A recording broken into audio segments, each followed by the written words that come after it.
Good evening and welcome to tonight's City of Burnside Council meeting on October the 10th, 2023, opening at 7 p.m. Welcome to all those present here in the chamber and to those who are watching from home. Before we start, could you please turn off your mobile phones or place them on silent if you have not already done so, as they're not to be used during the meeting. Please stand and remain silent during the acknowledgements. We acknowledge the land we meet on today is the traditional land of the Kaurna people and that we respect their spiritual relationship with their country. We also acknowledge the Kaurna people as the original custodians of the Adelaide region and that their cultural and heritage beliefs are still important to the Kaurna people today. We pay respect to the cultural authority of Aboriginal people visiting and attending from other areas of South Australia and Australia. On behalf of the City of Burnside, I gratefully acknowledge and pay respect to all those who have sacrificed their lives for this country and its people. We also consider in our thoughts all those who today are being affected by war around the globe, and especially those in Ukraine and the Middle East. Finally, we seek guidance in our debate as we make decisions that will impact on the lives of all who reside, study, work in, or visit the City of Burnside. Sort of control measure and power over some of those ones. I certainly know that the wetlands area already has a sign that says that, and I think yes, we've got a photograph saying that Heatherbank Reserve also doesn't allow dogs, but at the moment we've got no way of actually enforcing that. So I'm quite happy to support them. I have added in there, obviously, that I think we should continue to monitor them, even though some of the questions on notice that we've gone through tonight don't indicate that, but that's only those that have been reported. Obviously, we've got some that have been highlighted in the media over the last couple of years, and we received that email last year that I circulated as well. So I think it's important that we continue to monitor koala attacks, and obviously we'd like to encourage the state government to advocate for greater haste in amending the dog and cat management area and implementing those stricter and consistent controls for cats across the whole of the state there. So I hope you support the motion that we sort of workshopped and amended over the weekend, and I commit it to the chamber. Thank you. Councillor Henschke, you seconding? Yes. Sorry, do you wish to speak now? I reserve my right. All right, thank you. Councillor Turnbull. I'd like to speak against it, actually. I'm very perplexed as to why the issue of dogs on leashes has come to the fore again, and at this time with no consultation with the ward councillors as to which reserves will be targeted, noting that there are 2 in the Burnside ward. To me, it smacks of the thin edge of the wedge, with more parks and reserves to come. Koalas weren't even mentioned in the original motion. Chambers Gully Reserve does have a colony of bandicoots, which I've seen. I have to take the experts' advice, rather, Antechinus, whatever it is, heath wrens and Cunningham skinks. So to me, that's one place I would support. Heatherbank Reserve's always been no dogs. There's still a faded, antiquated sign at the southern entrance of this reserve, which I've reproduced for you with that information. And that sign also says that you can walk your dog in the nearby reserves along Second Creek. That is Michael Perry Reserve. There was another similar sign at the northern entrance, which was removed about 5 years ago and replaced with a new sign that doesn't say no dogs. So that's an easy remedy. However, I do fail to understand why Michael Perry Reserve has been targeted. I would have thought there was more danger from bike riders tearing around the circuit than dogs misbehaving, apart from in the heat of summer when prudent dog owners do put their dogs on lead because of the resident brown snake. But doesn't Kensington Warmer already have at least 2 signs there already? I'm sorry, but this report doesn't stand up to the usual thorough investigative reports with which we've been presented in the past. Surely you would have checked the signage. So how are these 4 areas chosen? Where are the statistics of the endangered animals mauled and killed? And how much in extra ranger time and wages will this take to police? No mention. The motion from Councillor Cornish is a definite improvement in some more aspects of the issue, especially numbers 3 and 4. However, I will not vote for this motion because of the unnecessary inclusion of Michael Perry Reserve. I'm so afraid that other parks and reserves will be targeted in the future under the banner of sensitive wildlife. The compilers of this report obviously haven't seen the joy that socialising, not on lead, brings to dogs, and also socialising of their people, the owners. And didn't we all ask at one stage for consultation with ward councillors if specific issues were to be discussed in council? It's a courtesy, if nothing else. Thank you.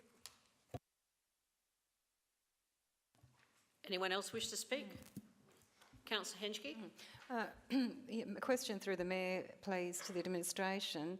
The issues with Michael Perry Reserve, have they been raised with ward councillors? I assumed there were issues raised, and that's why we have Michael Perry Reserve here. Thank you.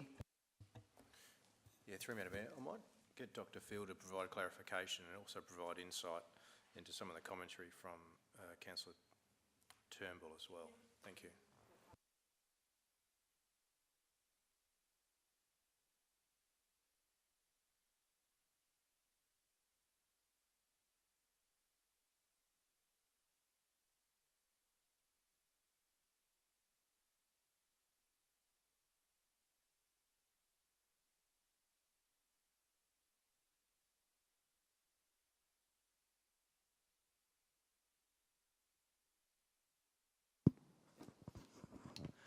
Thank you, and through the Mayor. Information was circulated to all councillors last week and with a request for feedback on specific reserves. As none was received about specific reserves and wanting to take them off the list, we left the list as it was presented in the information doc that was circulated last week. But administration is certainly open to discussion of those sites and whether that is whether they are the 4 best sites for this action, which could also happen through the community consultation, which would be part of the process.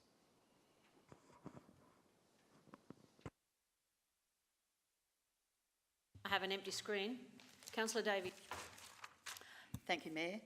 I won't be supporting this move. I think, I have to say, sadly, I think this is quite an adequate report.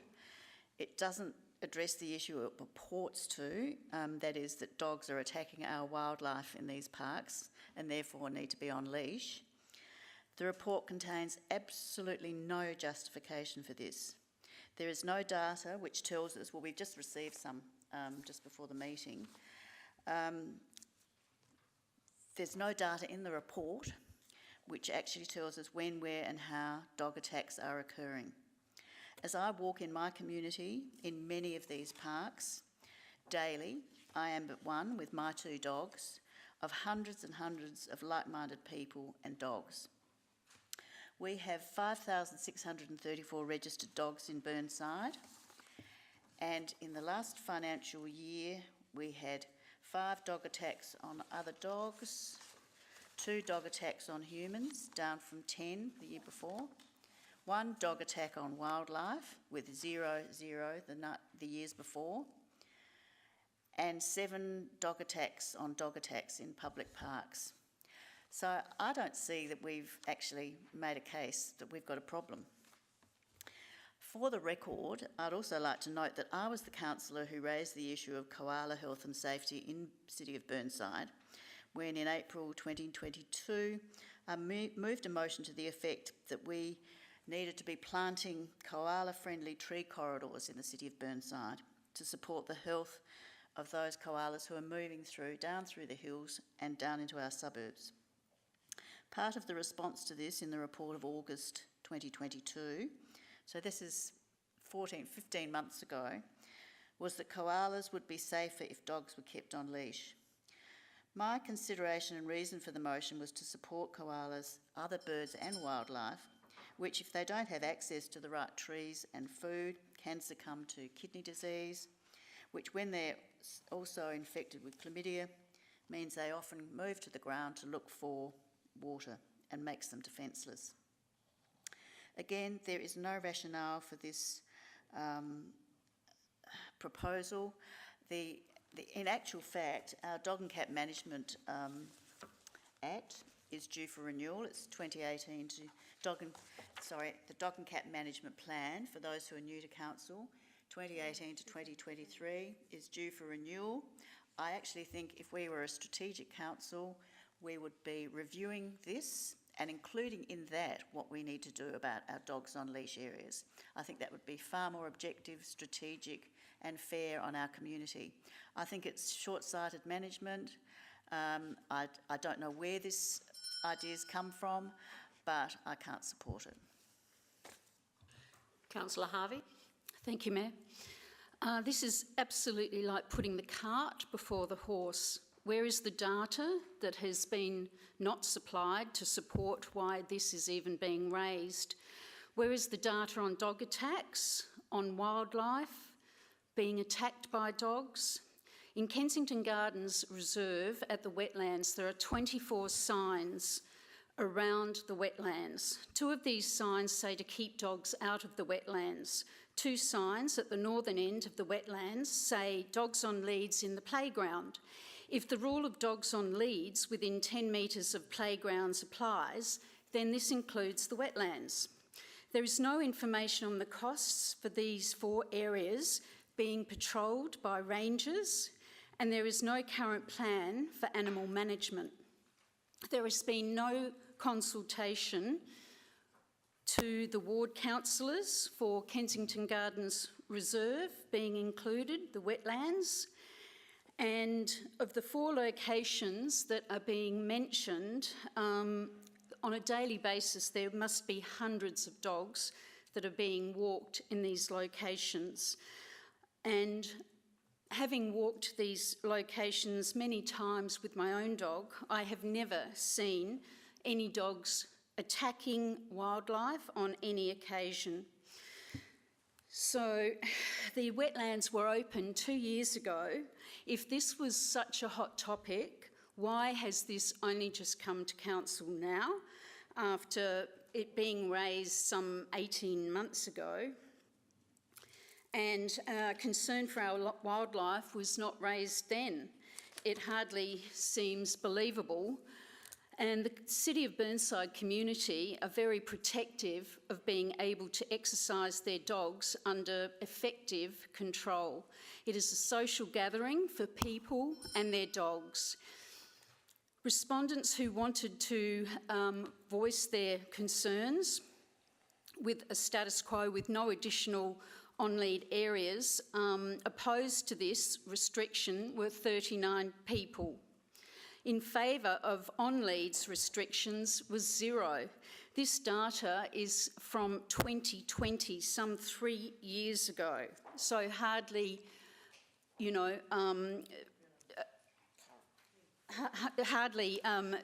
relevant to today.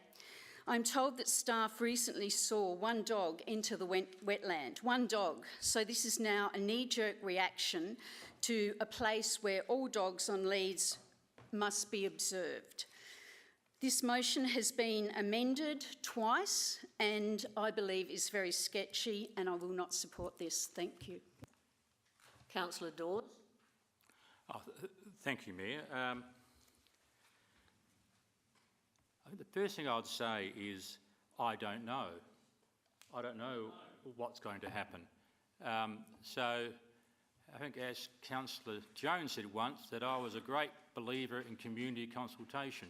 Well, he's true. That is a true statement. So I'd like to see the results, and I would not be surprised that we have a mixed result for the 4 venues. And I would not be surprised if Chambers Gully says no way we would allow dogs to roam around Chambers Gully. I may have a different opinion about some of the others, but I'd like to know what the community feel about these 4 venues. When we have disagreement in the council, and I've said this before, the only way we're going to allay people's fears on both sides is to undergo community consultation and find out what they think. And I think I'll support it for that reason. I just wanted to see what results we do get, because there are a lot of dog lovers out there and a lot of people that like dogs under control, and I don't know which way it will go. Councillor Davey, you have a question? Yes, I do. 2 questions, actually.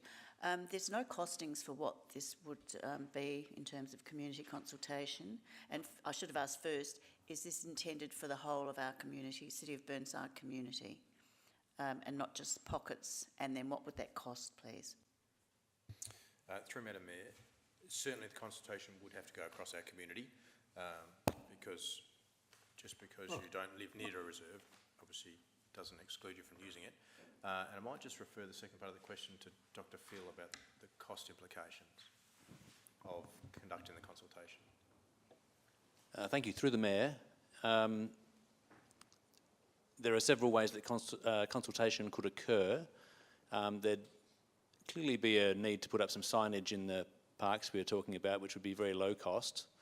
But a cross-council consultation, as the CEO mentioned, would also be important. That could take place in a couple of different ways through Focus, for example. Firstly, just an ad in Focus with asking people to go online and respond to community consultation would be no cost to council. But if council wanted to have a greater response rate, perhaps a reply paid envelope with a separate survey attached to the Focus, which would cost in the order of, I think, $6,000 or $7,000 for consultation across council through Focus, which will be backed up by social media, signage in the parks, and consultation with residents close to the parks. Councillor Jennings. Thank you, Mayor. Mike, I have been riding up Chambers Gully and running up Chambers Gully, and I've never seen a dog.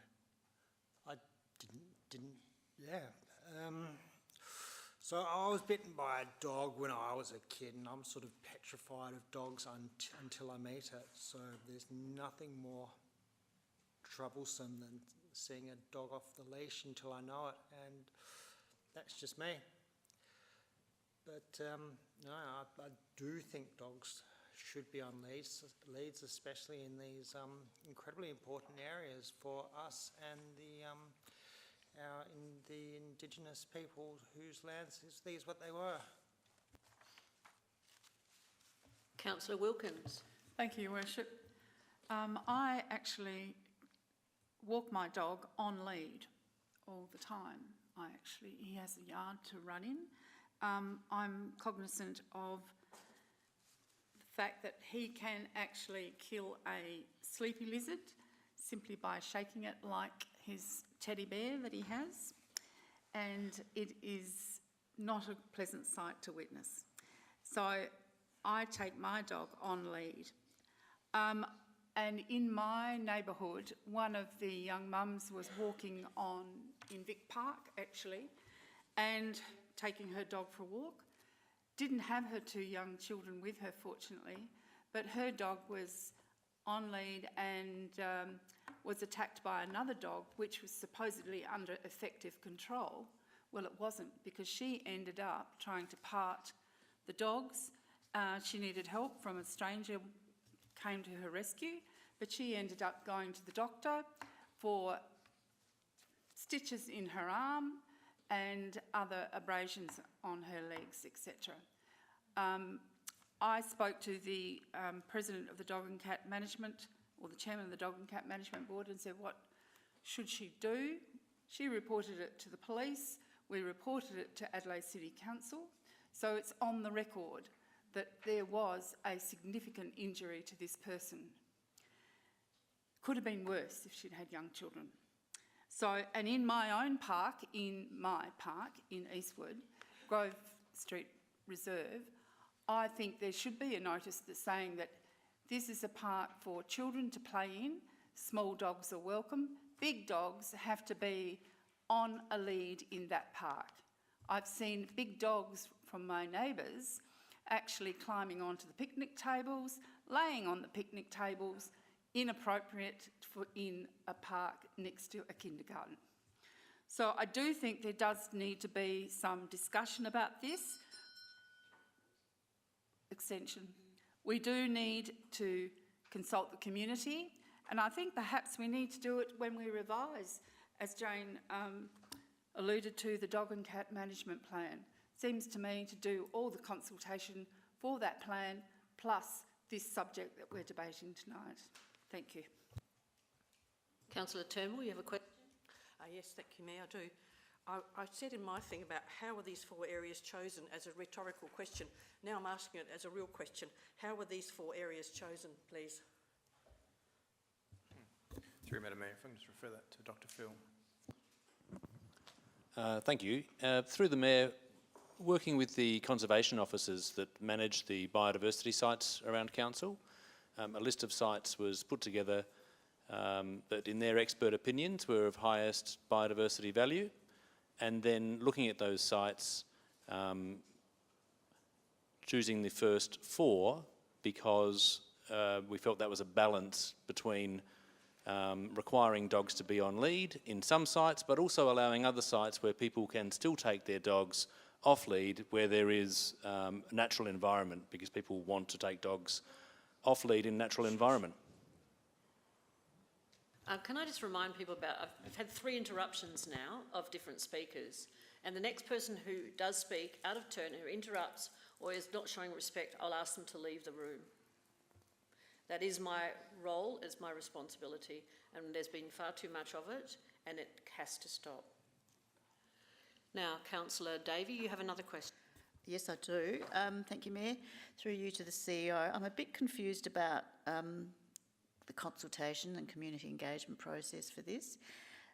You said it's council-wide consultation. What's the time frame for this? And are we doing it through, as we've been told, through the focus or through our Engage Burnside as well, which is what is commonly used as our consultation process? Through Madam Mayor, it will encapsulate both mediums to ensure we get as much coverage as possible. I'll have to refer that to Dr. Phil on timeframes. Thank you. Through the Mayor, the timeframes will depend on the publication schedule of Focus, yet to be determined. The deadline is not finished for this next upcoming Focus, but obviously a decision has to be made tonight before any further decision making takes place. Councillor Hubel. Thank you, Worship, and Ngā Mani, greet everyone this evening. I have a question to start with, and I've got something to say as well, but I'll ask the question first. I am asking through your Worship to administration, there has been suggestion that, waiting for an overall review of the cat management strategy is upcoming, and that waiting for that and including this kind of consultation in that process as a larger, more umbrella information-seeking process. Is there? I'm interested in a bit of commentary about the administration's thoughts about that, looking forward, just to kind of give us a little bit of context about how those two things may or may not be closely aligned or not, if that makes sense. Sorry, I mumbled and meandered a bit there. I think we got there in the end. Through Madam Mayor, I might refer that to Dr. Phil. Thank you. Through the Mayor, the Dog and Cat Management Act is,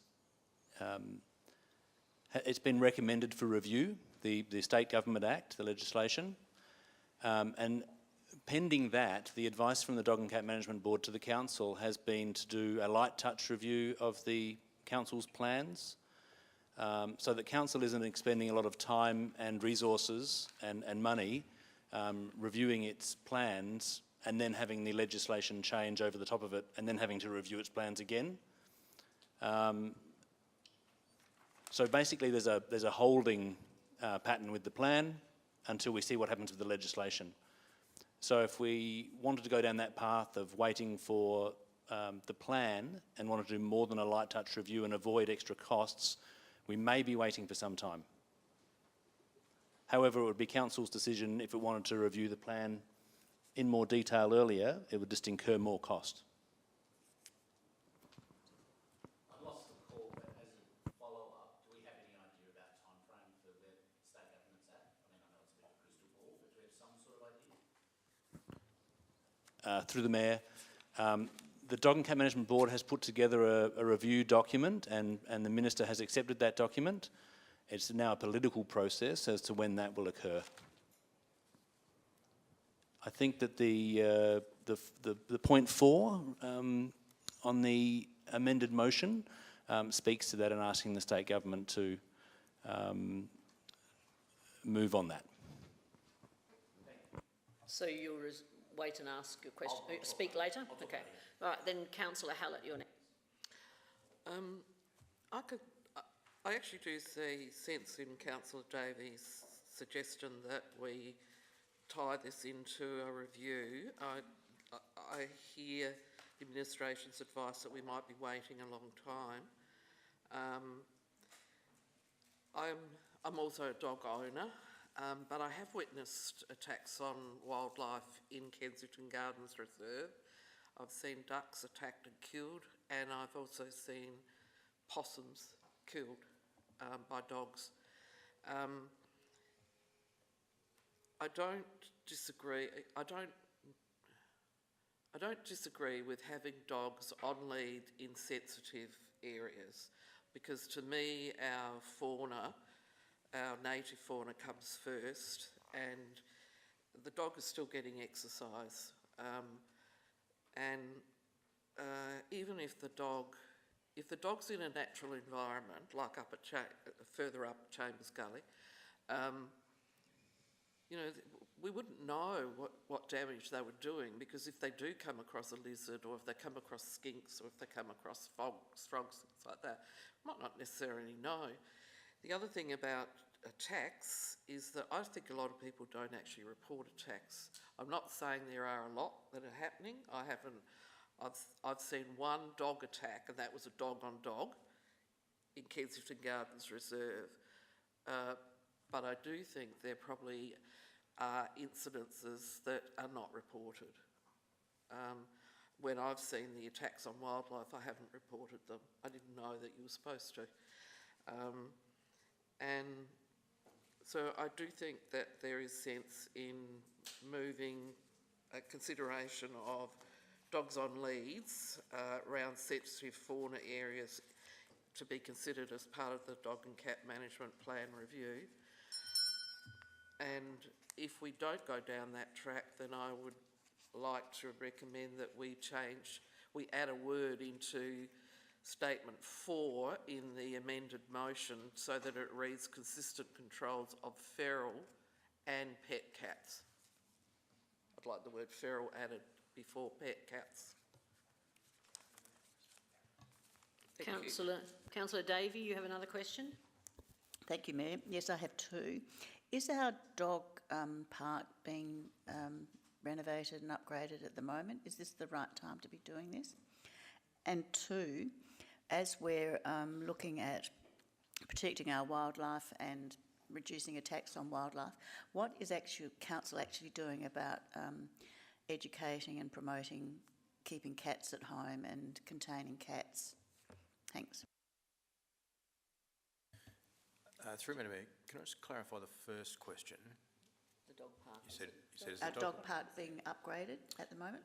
So it's right in the middle of being renovated. In fact, I drove past it today. And when does that finish? Mr. Brennan may have that date handy.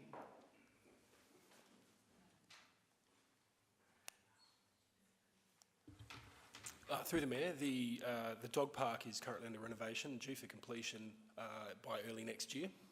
Okay.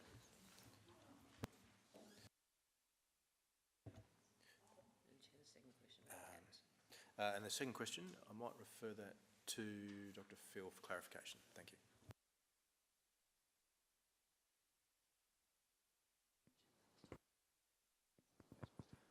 You okay with the question, Dr. Phil? Yeah, through the Mayor, thank you. The City of Burnside doesn't have any current dog or cat education programs. The Dog and Cat Management Board does fund education programs statewide.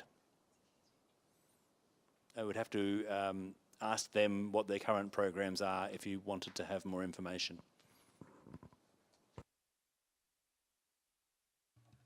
I have an empty screen. Councillor Hallett, have you got a question? I just want to make a comment. I looked No, at no, you can't make a comment because you've already spoken. You can only ask a question. Councillor Hubel. Thank you, Worship. Not really sure where I'm going on this one yet. I do want to share my thinking. Look, this is one topic that I really do want community views on. Largely, I feel very comfortable making decisions on behalf of the community. That's our job to do. So I generally shy away from community consultation to help us make a decision. I think when we're gathering information, it's very good.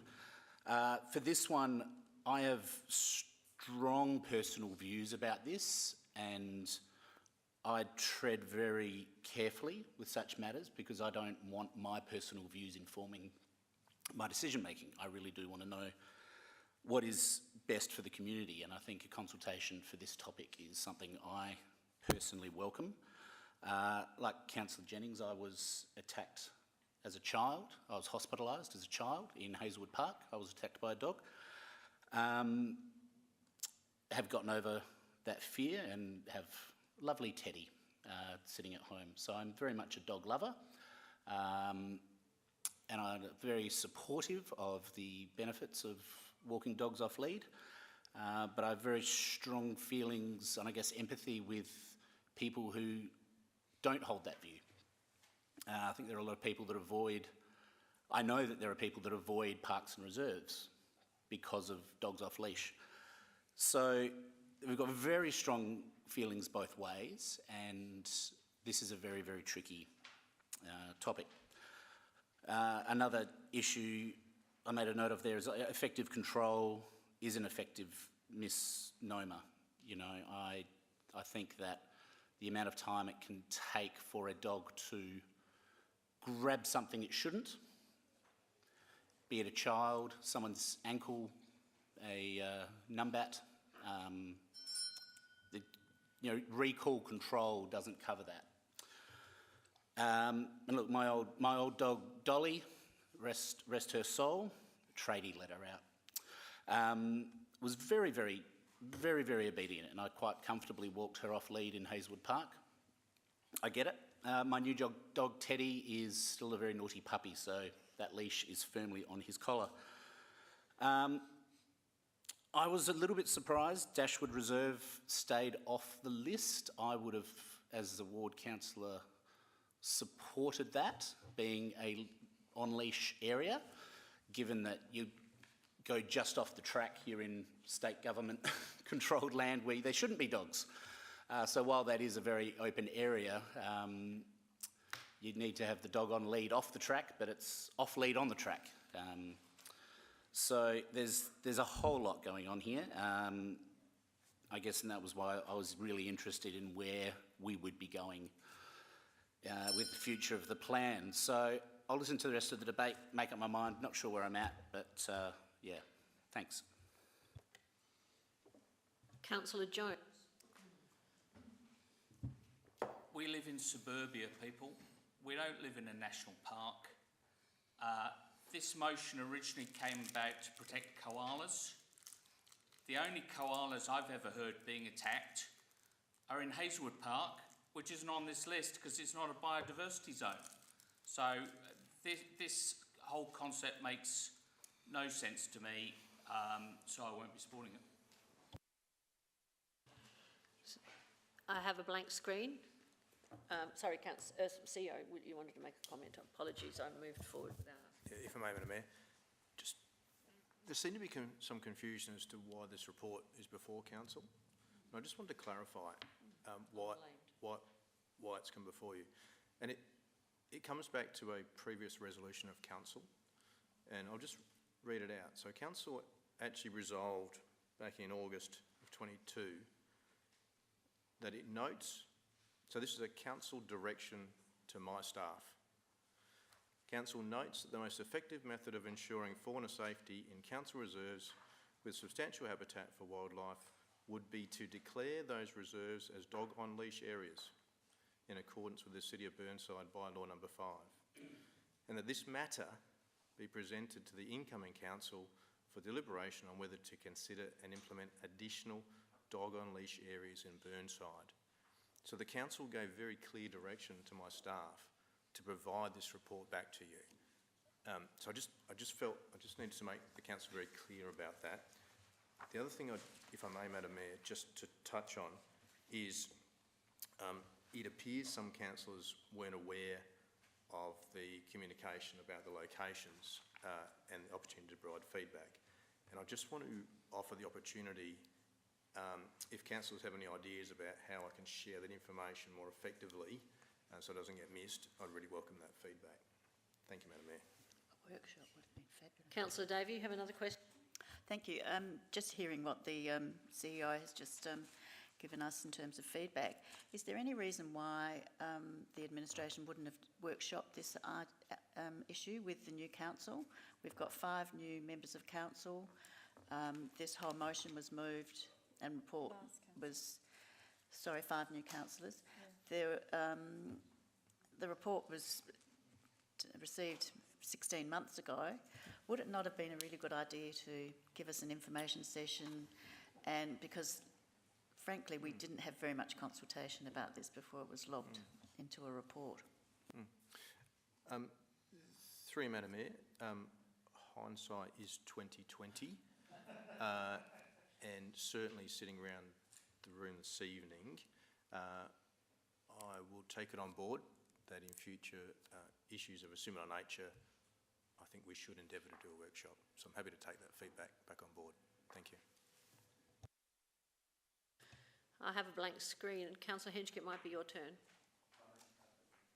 You seconded, so you need to either speak or allow me to go back to Councillor Corney. May I speak just very briefly? Yeah, look, we have to do something quickly because every day that goes by and there's a dog in a biodiversity zone, there is a risk of 35% reduction in biodiversity, 41% reduction in abundance where we walk dogs. And these are facts from peer-reviewed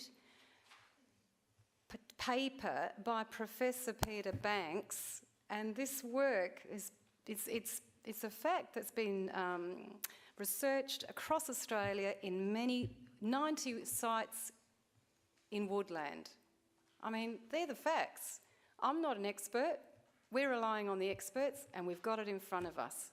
Peer-reviewed expert paper published in the Royal Society of Publishing. We don't need any more facts. We need to speak to the community. We need to consult in a certain way, consult thoroughly, engage with the community, raise their awareness, create these safe spaces for our fauna, and we need to do it quickly because every day we're not waiting for some bureaucratic thing with the Dog and Cat Management Board. Every day is a risk to this ecology. Thank you. I have no one on the screen, so Councillor Cornish, do you wish to sum up? Thank you, Worship. I will try and be quick, and it's a bit more of a history about this as well. So I'll start with the email that we'd actually all received, that tearing up as I type about an uncontrolled dog attack. This local well-known and loved koala boy yesterday morning in Michael Perry Reserve. Of course the koala didn't survive. Very few do survive after a dog attack, having their vital organs so close to their skin. The message I received back was lots of saliva all over the body, probably internal injuries which do not penetrate even though the skin caused horrendous injuries. He was put to sleep out of dreadful pain. This is now the 2nd dog attack in this reserve. That's what this council received, and Councillor Davey did react to that with her motion in April of that year. And I'll note that Councillor Davey was actually asked and put in 1.2 in that, what strategies it can introduce to increase council's powers in relation to dog attacks on wildlife. This chamber unanimously voted for that motion to come back with that report in August. In August, this chamber voted for what the CEO read out in terms of that the most effective way of controlling dog attacks is dog on leash areas. And that this chamber voted for that as well in August, apart from one, which was Councillor Jones, who did not vote for that motion. I will end with some of Councillor Davies' very moving speech that night. As we all know, the Burnside community values highly koalas living in our midst, and they're increasingly looking to us in local government to support their survival. Community members report many deaths of koalas across our suburbs as they fall prey to disease, loss of habitat, cars and dog attacks. We have had, as you know, and will be aware, several dog attacks in recent times, and I've raised this with Council in particular in Hazelwood Park, Michael Perry Reserve and Belliet Reserve. And it is just so unfortunate and sad that most of these animals need to be euthanised. We do not want to see koalas consigned only to sanctuaries. Our residents do not want to they do want to support them to be part of our wildlife community. Please support this motion. It is going out to community consultation to find out whether or not our community would be into that. It would be interested in these areas being dogs on leash areas. So I supported this both times and I'm supporting it again. So I please hope you support this motion. Thank you. All those in favour, please raise your hands. Those against? The motion is carried. Now we move on to 11.3, Councillor Wilkins, revised, well, it doesn't have to be Councillor Wilkins, but I'm waiting for a name on the screen. Thank you. Thank you, Your Worship. Page 27. Thank you to the staff and the CEO for reviewing this matter. It's a unique issue that arose from a conversation with a resident who's lived in Eastwood for 37 years. In those 37 years, it has never been a problem. He has never been able to get a residential parking permit. On page 28 in the report, you'll see the red rectangle which indicates his property, which is in Bristol Lane. That area was, shall I say, intensified back in when I first came on to council in 2003, when additional buildings were added in there. Hence, this person has been locked into his block and does have parking from the rear, but he must have parked in John Street and got a parking ticket and had no residential parking sticker on his window. Most everybody in Eastwood is in a residential parking permit zone.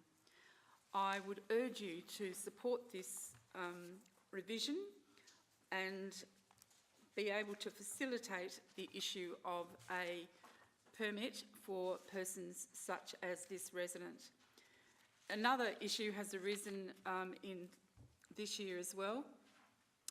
Birkin Street South is another residents living in about 6 houses in that street, very small parking on street as well as off street, and one person parked in the next street in Eastwood in Hortville Terrace and still got a parking ticket, because as we have done in the city, your residential permit goes with your address, the street in which you live. In this case, it is becoming tighter. You can see on the left of the picture on 28, the brown area, the top left-hand corner, that is the new hospital, private hospital going up on Green Hill Road.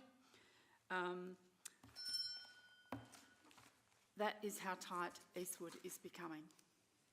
So I would urge you to support this motion to facilitate the residential parking permit for this resident. Thank you. Councillor Cornish, you wish to second? Right. Councillor Dawes. Councillor Wilkins, can you turn your mic off? Oh, yes. I did ask Mr Heinrich whether there are any other suburbs affected apart from Eastwood.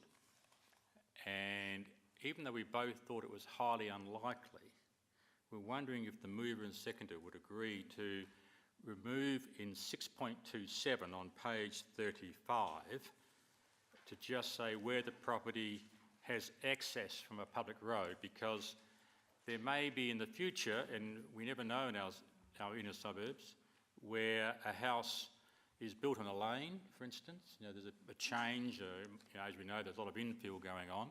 So I thought it may be appropriate to not just target Eastwood, but the whole city. And with the master plan, with the code amendments, and we've got, you know, high rise on certain roads, I can sense that in the next few years that we may have a similar situation.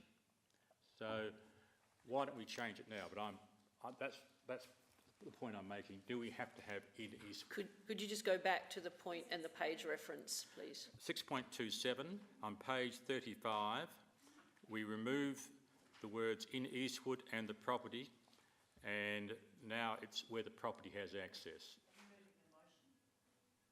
Oh, so in the motion, I'm talking about the actual parking policy, so therefore we remove in Eastwood from 6.27.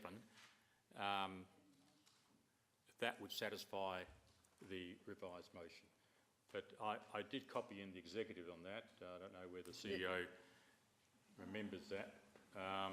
But Mr Heinrich did agree. I'm just waiting to find out if this does require a motion or not, or whether you are willing to accept that minor change in the document without a motion. So, what's required? Through you, Madam, just to clarify, I'm happy with the proposed change. I think that's certainly... If Councillor Wilkins is. I'm just, my advice to the chamber is... I don't see any. Can I ask Councillor Dawes just to repeat what he wanted? And put it up on the... my question is, we need to actually see what we're voting for, what the change is.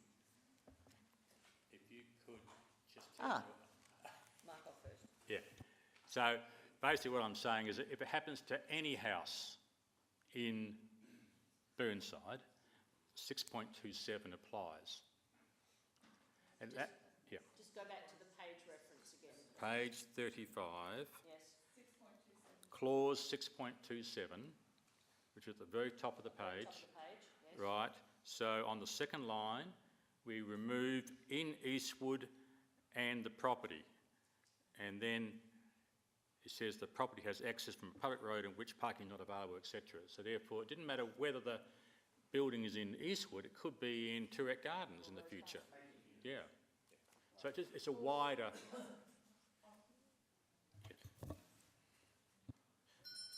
So, through Madam Mayor, if I can assist the chamber to do what Councillor Dawes is suggesting in the motion, for clarity, it could read, the Council adopts the revised parking policy as provided in attachment 1 to this report with the removal of the specific reference to Eastwood. And that would... I think Di's looking for a specificity with Eastwood, but maybe we could get over that by and other areas or something like that. You'd be happy with that, Councillor? All right. So, yeah, because I think what you're hoping to achieve here is not to lose the suburb of Eastwood and its issues, current issues, but what you're looking for is the expansion, the potential expansion of that to other areas that may have lanes, like I'm thinking of some of the lanes in Rose Park, for example, that might become issues in future. So is that okay if we just add that? I'll suggest. I'll leave it with you. Madam Mayor, I think the policy covers it, because if you read, if I can just draw your attention to 6.27, it says permits will only be issued in contrary to 6.26, which is above, as described in 6.28. As described in 6.28, which says that the group manager city development has discretion when parking is not accessible during roadworks and unforeseen circumstances or activity approved by council, or where the property is in Eastwood and, well, if you put an and or after Eastwood and or, that then negates it. And or the property has... So, if the council is happy for me to amend that as an administrative change, I'm happy to do that. So I would refer to it. The only change will be dash or after the word Eastwood. Are you happy with that, Councillor Wilkins? All right, I understand what you were trying to achieve. Okay, and I understand what you were trying to achieve, councillor Dawes. All right, so agreed on that. Thank you. Now it's councillor Henschke. A question on that, through the chair. How will residents be made aware of this additional option if they don't know it already? Oh, they know. Through Madam Mayor, due to the very limited numbers of residents that would be involved in this, I would say we'd have to deal with it on a case-by-case basis. Councillor Wilkins. Can I ask a question? Yes, you now can. Sorry, I'm still not clear what we're voting for. I thought we had an amendment in from councillor Dawes, but it's disappeared. Through Madam Mayor, if I can clarify for the benefit of the chamber, essentially there's been no change. You are voting for the policy that is before you as presented. On an administrative basis, with the permission of the chamber, I'm just going to insert the word "or" after the reference to Eastwood to allow a broader application of the policy.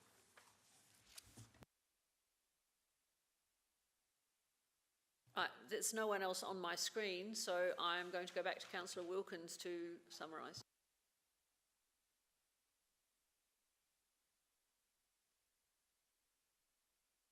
Thank you for understanding the situation in these tightly held inner city areas that surround the city of Adelaide. It might happen again, but this is specifically for a resident who has not had a residential parking permit for the 37 years he's lived in this particular house. So I thank the CEO for working with us to actually achieve this outcome for this resident and any other person who is in a similar situation because of planning actions that occur over a period of time. This will alleviate their stress. So thank you very much for your support. I move the motion. I'll put the motion. All those in favour? Against? Carried. Now, Mayor's activity report. Councillor Davey? Thank you, Mayor. I move in accordance with 1 that Council receives and notes the Mayor's activity report. And I don't know why we need 2 because we don't have any activity reports, so I'll just delete that. And just move 1 that as is up on the board. And I also have a question. The National Conference of the Murray-Darling Association, what was that about, and were there any consequences for us in Burnside? I haven't seen any report. I don't know if we're getting one or the staff attended and are writing a report for us. Thank you. Through Madam Mayor, I can share with the chamber.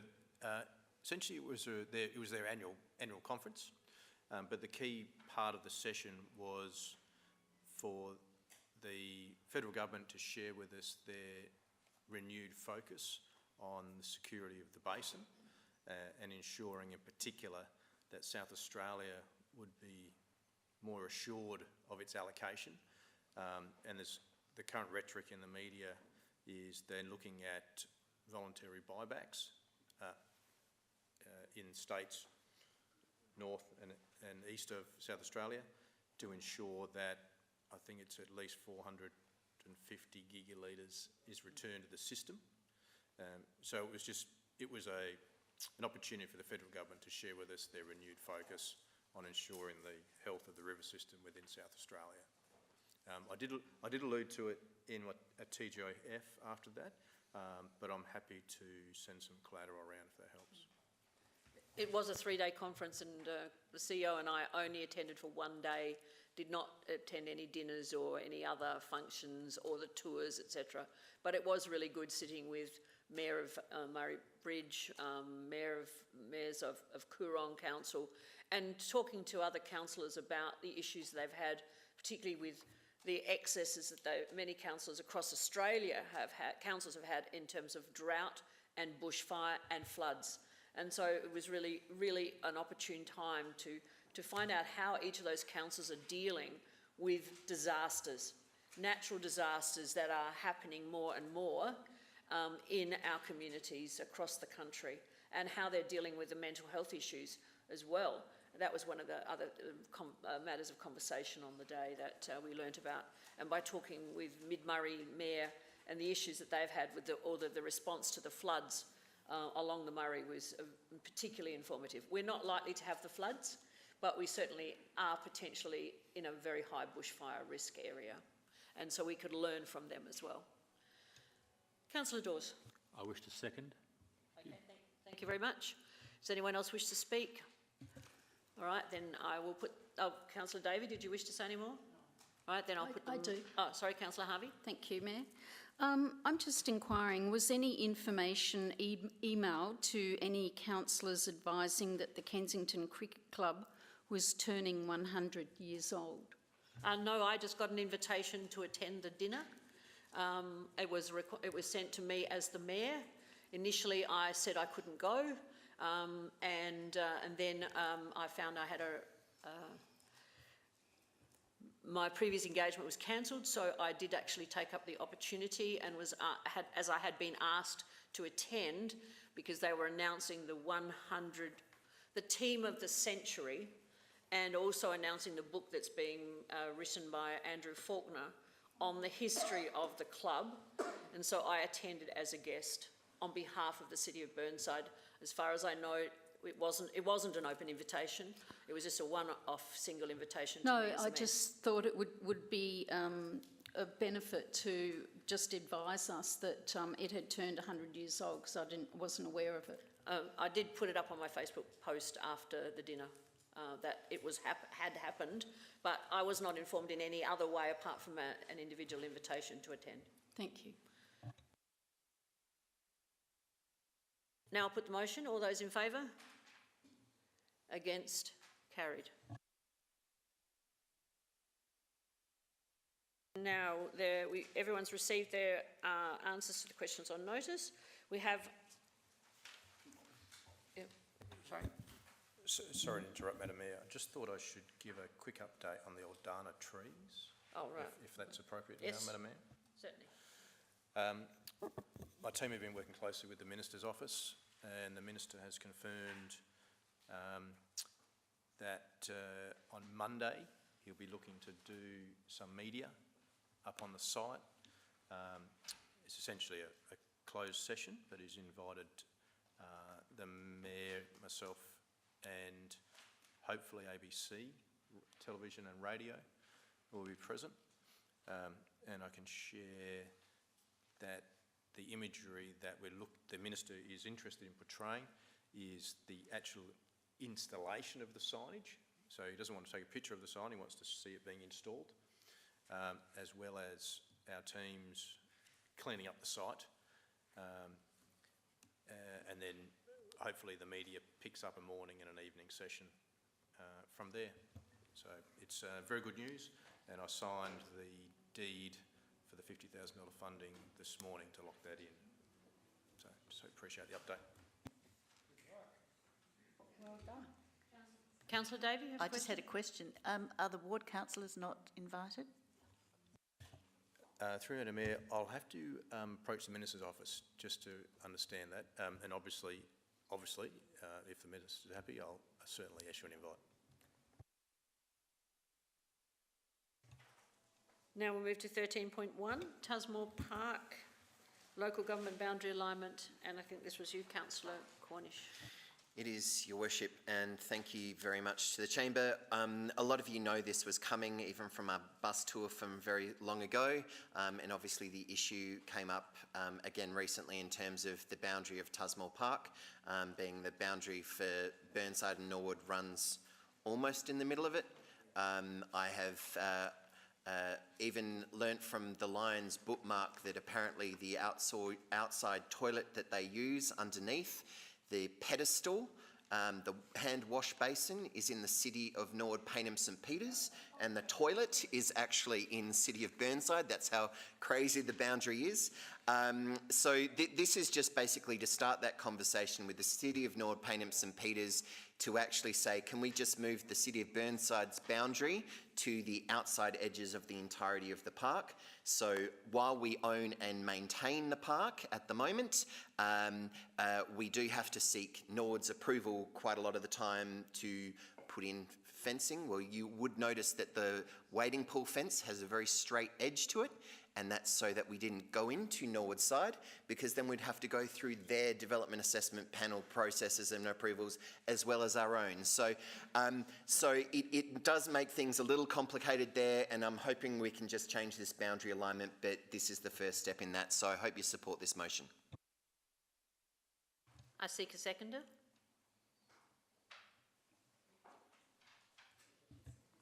Councillor Jennings. I'll happily second this, and I'll reserve my right.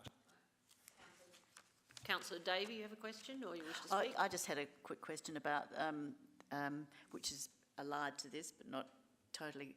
How are things going on the site? Is everything settled down? Is the biodiversity site being maintained now?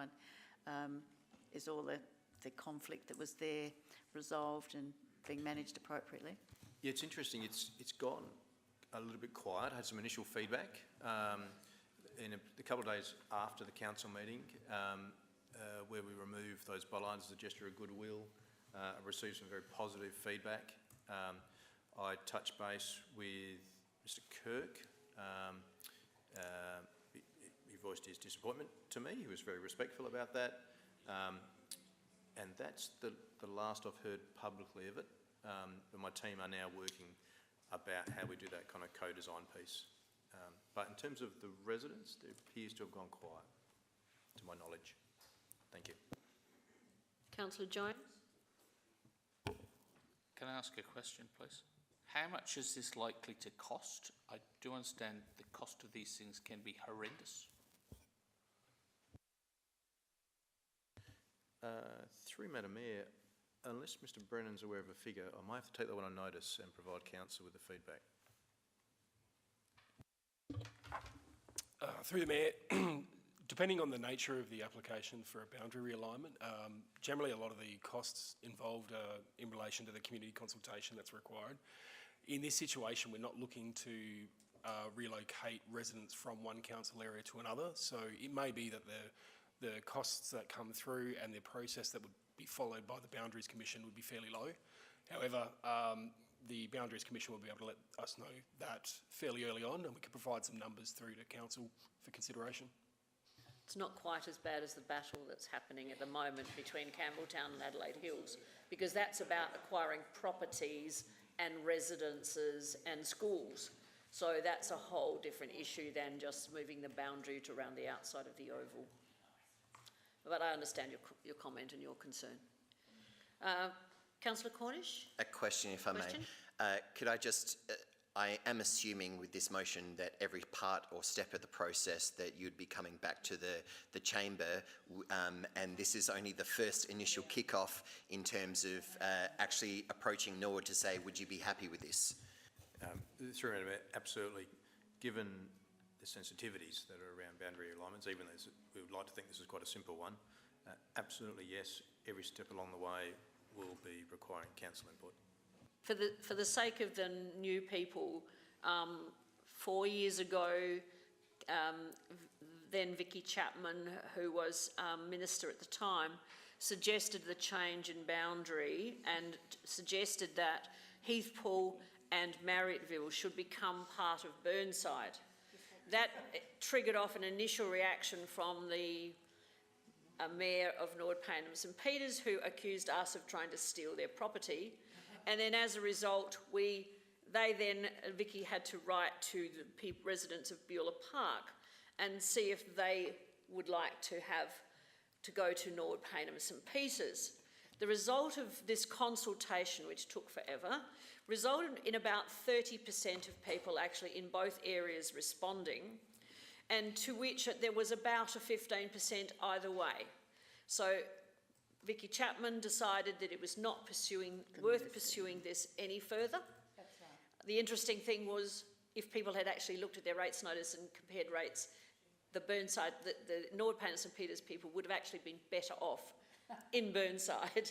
But it's about change, and people don't like change. And as the CEO has said, this is a very sensitive area of decision making, and I think I do have faith in the CEO approaching the council with kid gloves, because yes, any removal or any change in boundary is bound to have people getting disgruntled. Now, Councillor Davis. Another question, thanks.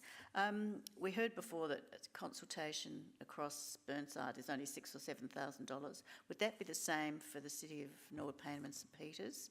So it'd be a roughly $15,000 costing, bearing in mind Councillor Jones' excellent question about what this is likely to cost. Through Madam Mayor, I'm probably not in a position to answer that, because I'm not sure how they run their consultation and whether they have something like the Focus magazine to do it through. I think as we progress with this, and following probably initial conversation with the CEO, I'll then be in a position, well, both councils will be in a position to understand any consultation costs. So I'm sorry at this stage, I probably can't give you a definitive on that one. Is there anyone else who wishes to speak? Seconded by Councillor Jennings. I think you'll need to speak now if you wish to speak at all. When I look at Kensington and Marriotteville and Heathpool, I think it looks a bit goofy, but I believe Councillor Cornish has some understanding of why it's like this. Historical. But I'll find out afterwards. Thank you. So now it's back to you, Councillor Cornish. Yes, well, Marriotteville and Heathpool, it is down to my great-great-grandfather, who was the Mayor of Norwood and lived in Northumberland Avenue and 3 houses on the other side of the Burnside, Norwood, Payneham, St Peters boundary, or City of Norwood back in the day. And he wanted to stay within the City of Norwood, didn't want to move to Burnside. So yes, it is down to a family tie, this weird boundary hiccup. However, the Tusmore Park has always been Burnside's domain, and we've always managed it, we've always taken care of it. The biodiversity site, all of that area down there has been, Burnside has managed for generations. It's strange how the boundary splits the park in two, and I'm just seeking that we actually push the boundary to the edge of the reserve so that the City of Burnside's got complete and utter control legally under the boundary rules, as well as ownership rules and property ownership. I do understand that it's going to cost something if we get there, Councillor Jones, but we don't know whether or not Norwood, Payneham, St Peters would want to even entertain this. And that's what this question does first, is asking them whether or not they'd be interested in doing it. They might say no, in which case we don't have to spend any money whatsoever. But let's ask the question, and we'll see how we go. Thank you. Another question. No, too late, it's all over now, Councillor Jennings. About to put it to the vote, so all those in favour? Those against? Carried. You can ask a question after the meeting. Councillor Davey has notified me that she has withdrawn 13.2, so that's no longer going to be debated. I'll just move now to urgent business, and I would like to register or speak very briefly about the passing of Mr. Ian Sandow. Now, many of you may not know Ian Sandow, but he was a passionate member of the Rose Park Memorial Committee, and for over 3 years was involved as a researcher and gatherer of information about the additional fallen soldiers that are now remembered in the Prescott Terrace, Alexander Avenue Memorial Gardens or Memorial Lawns. The research he did over those last few years, I think it was about 15 different names of new forgotten soldiers that had not been remembered but who had lived in the area.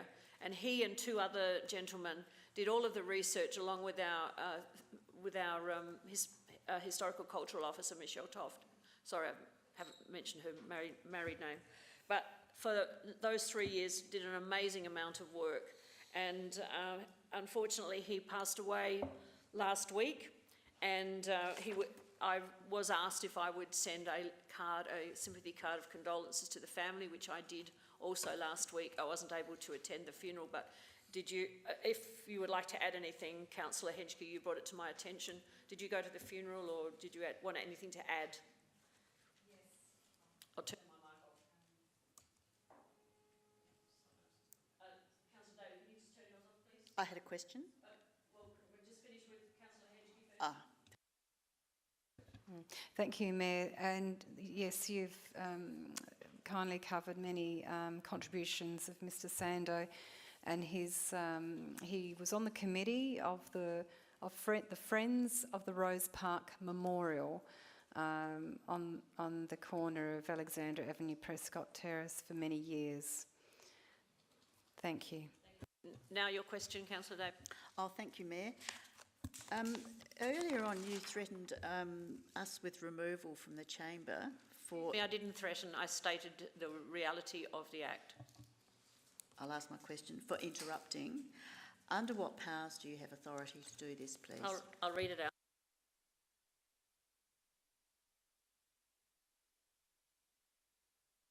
Section 86.6A, a member of council must not, while at a meeting... Local Government Act, yes. On page, it doesn't have a page, it's page 4, published under the Legislation Revision and Publication Act 2002. It's item 86, procedure at meetings. 6A, a member of council must not, while at a meeting, behave in an improper or disorderly manner, or cause an interruption or interrupt another member who is speaking. And that's clearly there.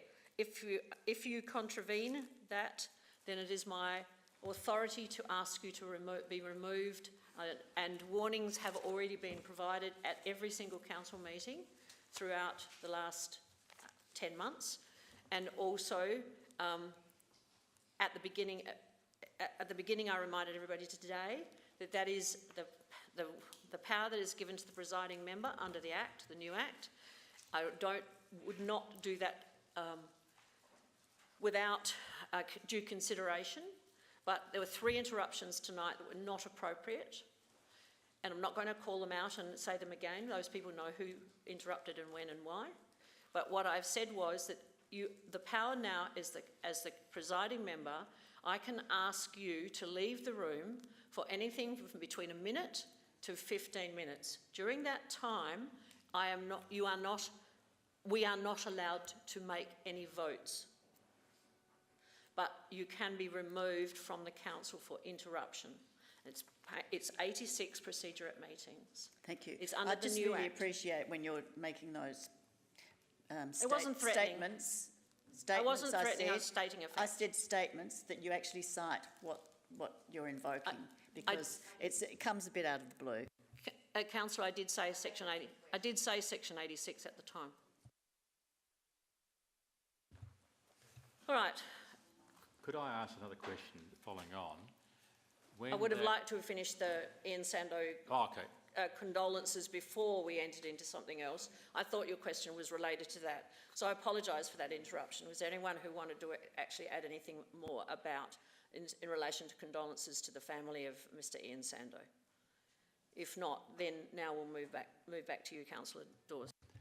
Just following on from Councillor Davey, so we can't make a decision, but can we still discuss the item that was being discussed at that time?